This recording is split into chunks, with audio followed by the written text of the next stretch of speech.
What's up everybody, Frank Valkyria, welcome to the channel. Please let me know as always in the comments below how you doing, because it matters. So let's dive straight into the video of today.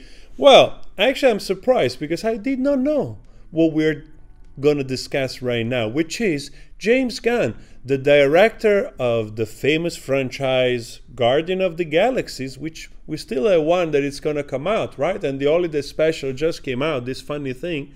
I don't know if you have seen it. Now he's at the helm of this DC. He was hired by DC to bring DC Universe in a new direction together with Peter Safran. So I'm like, wow, this is pretty amazing. And this is coming on the heels of rumors which, you know, are coming through those magazines about movies, famous movies we were supposed to get, like Wonder Woman 3, which they're not moving forward, and Patty Jenkins being the director here. And so they were wondering, people are already wondering if this has anything to do with James Gunn, which we can follow here the thread on his Twitter. And there is more rumor, of course, in regards of, you know, also Henry Cavill and Ben Affleck out of the DCU, Jason Momoa to be recast. So this is pretty strong stuff.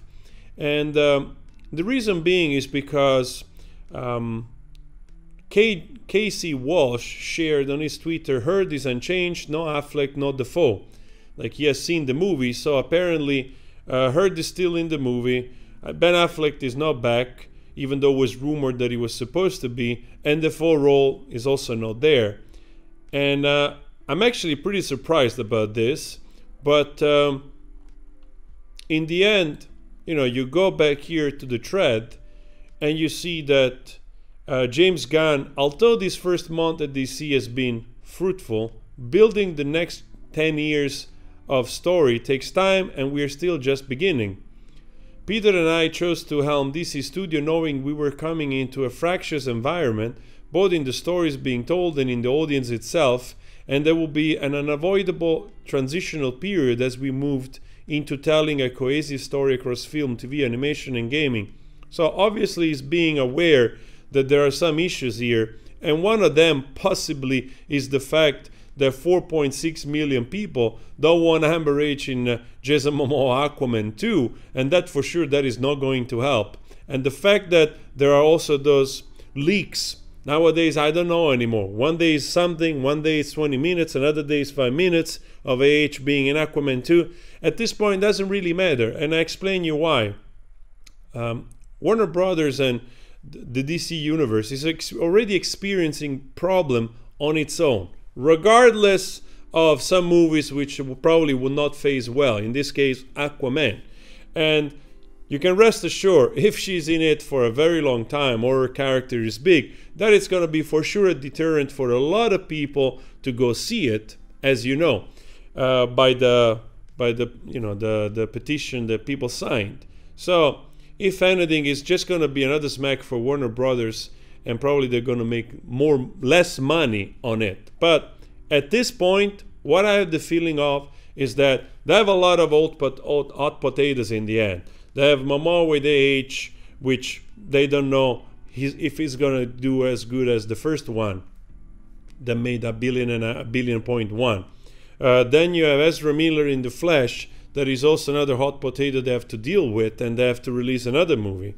They also have movies which they're just new and they're not doing well, like Black Adams with The Rock Johnson, which is a megastar, and still they didn't manage to do what they were expecting, getting shy of 85 million or so, 86 million, and they were expecting probably to make more money. So Warner Brothers already have problems of their own.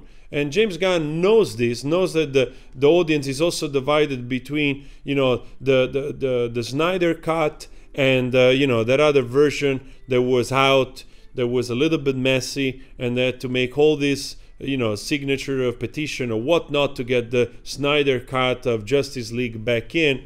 So there is all of this, and I have the sense that probably Warner Brothers is trying to do damage control here. He's really like, all right, we got to shake things up at the cost of perhaps changing everything, At least that gives me the sense. Or at least that they're going to look into the new scripts or the stuff that they can still change to make sure to give their touch.